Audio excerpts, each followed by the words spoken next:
Hey guys, welcome back. If you're new here, my name is Smita. Today's tutorial is a step-by-step guide to how you select eyeshadow colors, where you place them, how do you layer them, how do you blend them, everything that you need to know to get that perfect eye makeup look. If you're a beginner, this is going to be especially useful for you. So without further ado, let's get this started. And if you're new here, please take a moment to subscribe.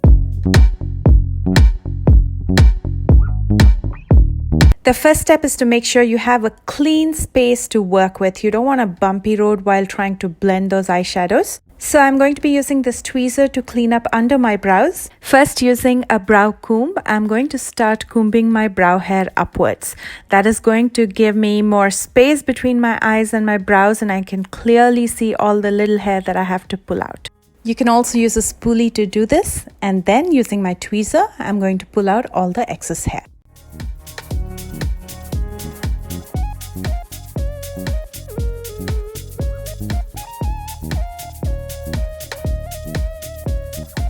And for all that fine hair that I couldn't pull using my tweezer, I'm going to shave it using my brow razor. Brow razors are very easily available in drugstores, or you can also buy it online on Amazon.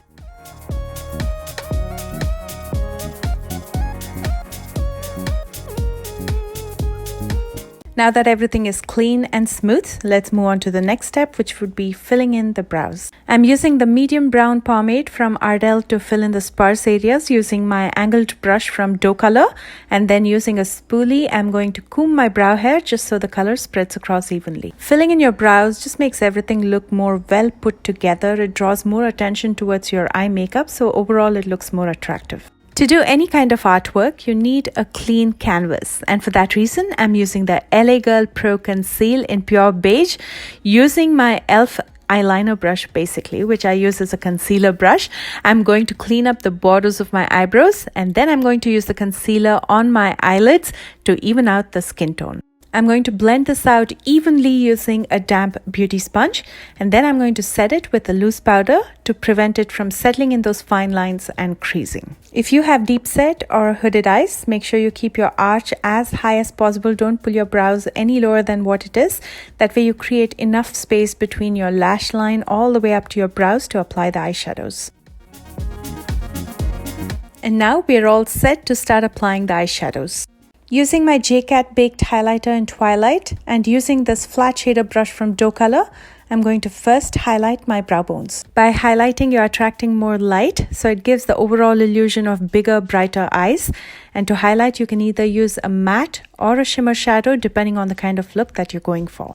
A crucial step in placement and building definition is to identify your crease. If you have hooded eyes like me, just look straight in the mirror and identify the area where you want to build the crease so it's visible even when your eyes are open. So let's make our first color placement using this bullet pencil brush. I'm going to take turquoise and I'm going to build that crease.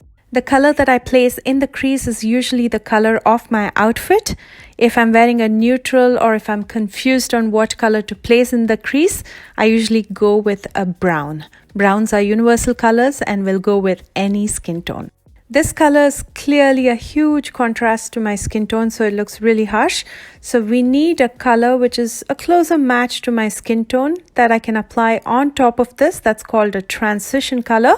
So we can create a gradient that looks soft and melts into my skin.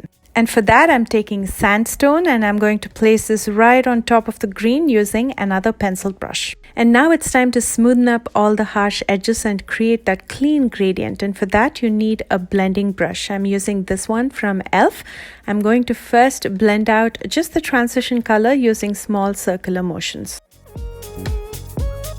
And now I'm going to start blending only in that edge where the two colors meet. I'm going to use small circular motions as well as windshield wiper motions. If you blend out a larger area, the two colors will mix and start looking muddy. So keep it confined only to that edge where the two colors meet. You can stop at this and move on to the lid, but I'm going to deepen up the crease further by using a darker eyeshadow. And for that, I'm taking black sand with the small definer brush and I'm going to place it at the crease. For this part, I usually try to choose a color that is within the family of colors of the eyeshadow that I use first in the crease.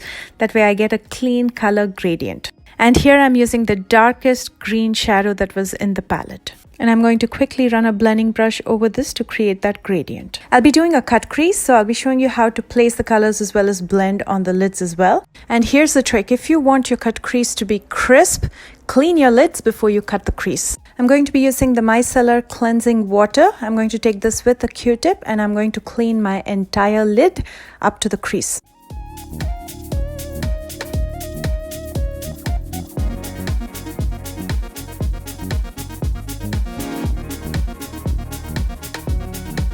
I'm taking more concealer on a flat shader brush and I'm going to start marking the area at the crease where I want to cut it. And I'm going to start dragging the concealer downwards. And once I've marked it, I'm going to connect the dots and there you have a clean cut crease.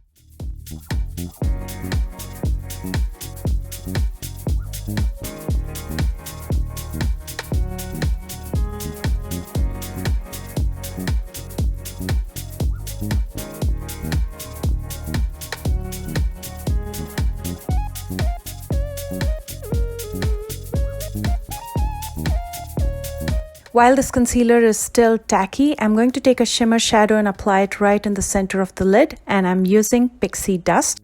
Shimmer shadows work best with sticky base. If you've already set your lids with powder, you can also use a mixing medium or a setting spray.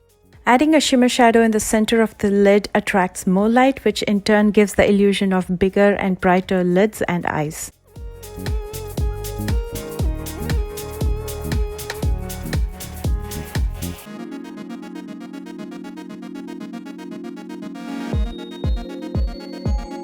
Now it's time to balance out the lids with the crease. So I'm going to take the very first color that I used in the crease, which is turquoise. I'm going to take it with this flat shader brush from Charlotte Cook, and I'm just going to place it in the outer and inner corners.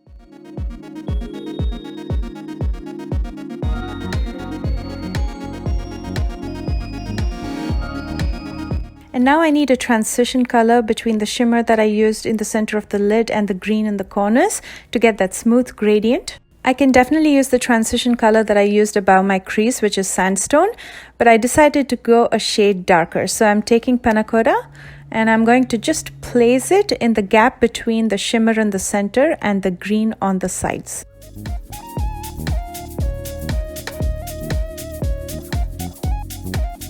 And now that we're done with the color placement, I'm going to take this fluffy brush. This one is from the Smashbox Full Exposure palette. And I'm going to start blending out just the edges where the two colors meet.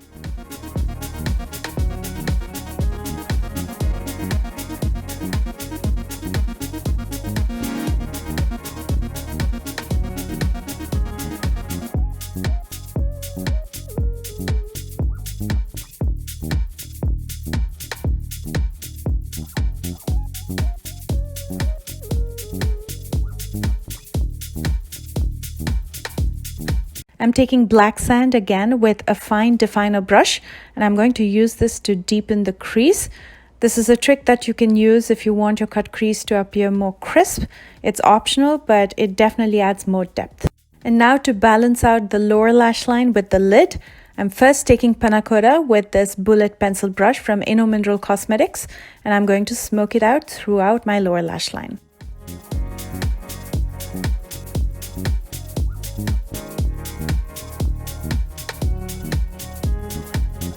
Next, I'm taking turquoise with this flat definer brush and I'm going to be stamping it closer to my lash line.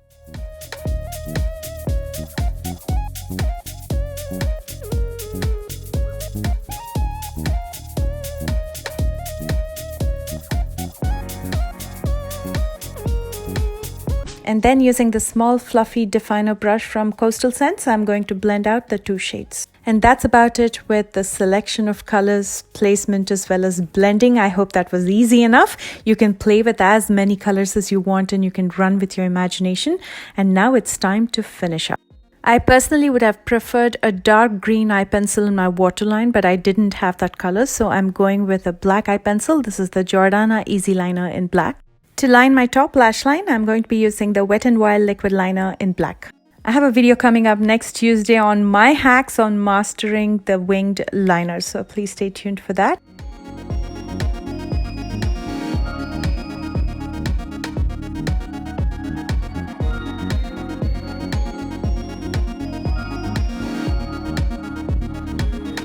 Just to add more glitz and glamour and pizzazz to this look, I'm going to be adding some glitter at the crease. I'm going to be using the Folklore Beam Eyeliner in Platinum. And I'm going to be using this at the crease. One of you subscribers had requested me to do this look, so here it is.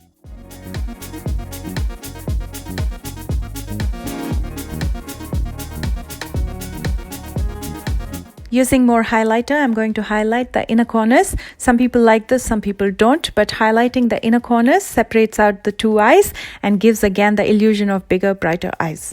And then I'm finishing up by curling my lashes, applying some falsies. These are the Faux Mink lashes from Bepholan. And then I'm going to pull everything together by applying a coat of mascara.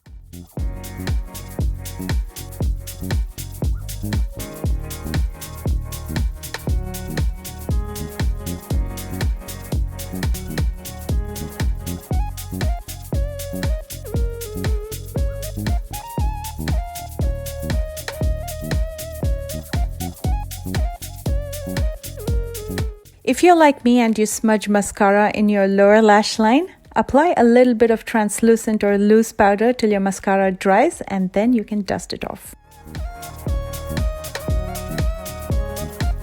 And that's pretty much it, you guys. Here's the completed look. I hope that was easy enough to follow. Comment below and let me know. And if you enjoyed watching this video, don't forget to give me that thumbs up. Here's the before and after for your reference. If you plan to recreate this look or any of my other looks, don't forget to tag me on social media. All the links to my social media accounts are in the description box below. Also listed there, you'll find all the products that I used today. I love you guys so much. Don't forget to subscribe if you're new here, and I will see you soon with a brand new tutorial. Bye guys.